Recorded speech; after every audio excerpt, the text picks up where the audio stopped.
What's up mga idol? Scottie Thompson out na. Bradwin Ginto suspended. Pero bago mo sana ipagpatuloy ang panonood mo, ay huwag mong kalimutan na mag-subscribe bilang suporta sa aking YouTube channel. Maraming salamat idol. Umangat na sa number 2 ng standings ang Barangay Ginebra, matapos ang isang big win at comeback performance na pinakita nila kontra sa Blackwater Bossing, isang never say die attitude na naman ang ipinamalas nila sa laban na ito. Kung hindi kasi ako nagkakamali, umabot lang naman sa 17 points ang kalamangan na binura ng Ginebra, at unti-unti talaga nilang hinabol ang Blackwater. Nakaramdam na nga ng matinding pressure ang Blackwater dito kaya tuluyan na silang natalo. As expected, si Tony Bishop ang naging best player sa laban na ito, dahil isang quality performance talaga ang pinakita niya lalo na sa endgame, kung saan siya talaga ang nag-take over at binuhos niya ang lahat ng makakaya niya.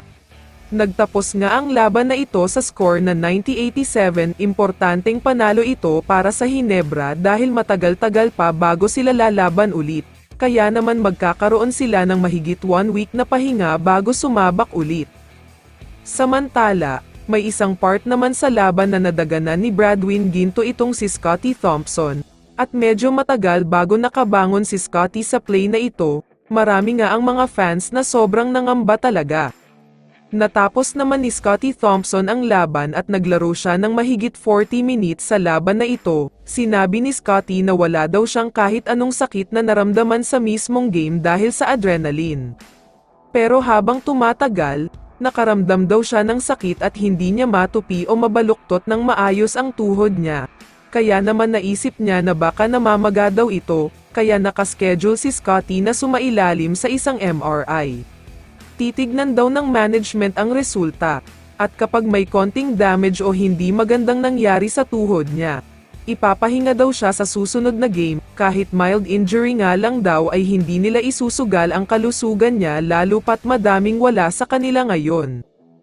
Samantala, iniimbestigahan na nga daw ng PBA kung intentional o sinasadya nga ba ang pagdagan ni Ginto kay Thompson, at kapag napatunayan nga daw na sinadya ito ay suspension at malaking multa ang ipapataw sa kanya.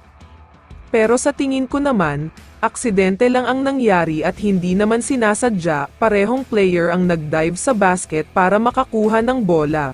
Pero nagkataon lang talaga na nadaganan si Scottie, kaya hindi dapat masuspende si Ginto dito.